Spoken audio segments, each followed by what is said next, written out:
어느 날 갑자기 경찰서에서 전화가 왔다. 처음엔 장난 전화인 줄 알았다. 그런데 들려오는 목소리는 너무나도 진지했다. 사촌 여동생이 나를 성폭행으로 고소했다는 것이다. 10년 전의 일이라고 했다. 내 귀를 의심했다. 도대체 무슨 말인가 싶었다. 머리가 하얘졌다. 기억을 아무리 뒤져봐도 그런 일은 없었다. 있을 수도 없는 일이었다. 하지만 이제 와서 무슨 말을 한들 그녀는 이미 피해자가 되어 있었고 나는 가해자가 되어 있었다. 그녀는 정확한 날짜까지 기억한다고 했다. 2011년 11월 말. 수능이 끝나고 얼마 지나지 않은 시점이었다고 했다. 하지만 나는 2011년 10월에 군대에 입대했다. 그리고 첫 휴가는 2012년 6월이었다. 즉 그녀가 말한 그 시점에 나는 존재조차 하지 않았다. 이건 명백한 알리바이였다. 사실상 게임이 끝난 것이나 마찬가지였다. 그런데 검찰은 황급히 태도를 바꿨다. 그녀가 연도를 착각했다고 주장했다. 원래는 2010년의 일인데 2011년이라고 헷갈렸다는 것이다. 하지만 이상하지 않은가? 수능이 끝난 직후라고 하지 않았나? 수능이라는 건 인생에서 가장 중요한 사건 중 하나다. 그걸 헷갈릴 수 있을까? 재판부도 이 점을 의아하게 여겼다. 그리고 단순한 실수가 아니라 사건 자체의 신빙성이 부족하다고 판단했다. 검찰은 여기에 더해 2007년에도 내가 그녀를 성추행했다고 주장했다. 내가 16살, 그녀가 13살이었던 시절의 일이라고 했다. 하지만 역시 증거는 없었다. 그녀의 진술뿐이었다. 그런데 진술이라는 건 앞뒤가 맞아야 한다. 그리고 당시 상황이 논리적으로 성립해야 한다. 하지만 그녀의 주장은 계속 바뀌었다. 사소한 부분에서조차 말이 달라졌다. 결국 재판부는 피해자의 진술이 신빙성이 없다고 보았고 나는 무죄를 선고받았다. 검찰도 더 이상 항소하지 않았다. 그렇게 사건은 끝났다.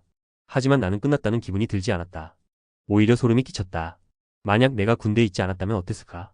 만약 내가 그 시점에 해외여행을 갔거나 고향을 떠나 어딘가에서 생활하고 있었다면 어땠을까? 혹은 단순히 기억을 못하는 일이었으면 10년이 지난 일을 어떻게 증명할 수 있었을까? 변호사는 말했다. 요즘에는 무고를 위한 가이드라인이 존재한다고. 피해자 진술의 신빙성을 어떻게 만들고 증거가 없어도 어떻게 유죄로 몰고 갈 수 있는지에 대한 세세한 지침이 있다는 것이다. 그리고 이런 것들을 변호사가 지도해 주기까지 한다고 했다. 생각해보면 너무 쉬운 일이다. 아무리 조심한다고 해도 누구나 무고의 표적이 될 수 있다. 어린 시절의 기억을 조작하는 건 어렵다. 하지만 가족이나 가까운 사이였던 사람을 목표로 삼으면 이야기가 달라진다. 함께 찍은 사진이 있을 것이고 같은 공간에서 지낸 기억이 있을 것이다. 이미 관계가 형성되어 있는 사람을 타깃으로 하면 그럴싸한 시나리오를 만드는 건 어렵지 않다. 한 번의 거짓말이 퍼지면 진실은 사라진다. 그때부터 법정 싸움이 시작된다. 나는 운이 좋았다. 너무도 명백한 알리바이가 있었다. 하지만 그런 알리바이가 없는 사람들은 어떻게 될까? 누군가 갑자기 10년 전, 15년 전의 일을 끄집어내고 가해자로 몰아붙이면 어떻게 자신의 결백을 증명할 수 있을까? 그때를 기억하는 증인이 있을까? 혹은 그 시점의 행적을 증명할 만한 자료가 남아있을까? 아마 대부분은 아닐 것이다. 그리고 그들이 겪을 지옥은 상상조차 할 수 없을 것이다. 이제는 남자들도 대비해야 한다. 갤럭시 스마트폰의 통화 녹음 기능을 활용해야 한다. 하루하루의 흔적을 남겨야 한다. 중요한 순간에는 기록을 남겨야 한다. 클라우드 드라이브에 통화 내역을 저장해야 한다. 어쩌면 몇 년 후, 몇십 년 후 그 작은 데이터가 목숨을 살릴지도 모른다. 법은 정의롭지 않다. 법은 강한 자를 위해 존재한다. 그리고 지금 무고는 점점 더 치밀해지고 있다.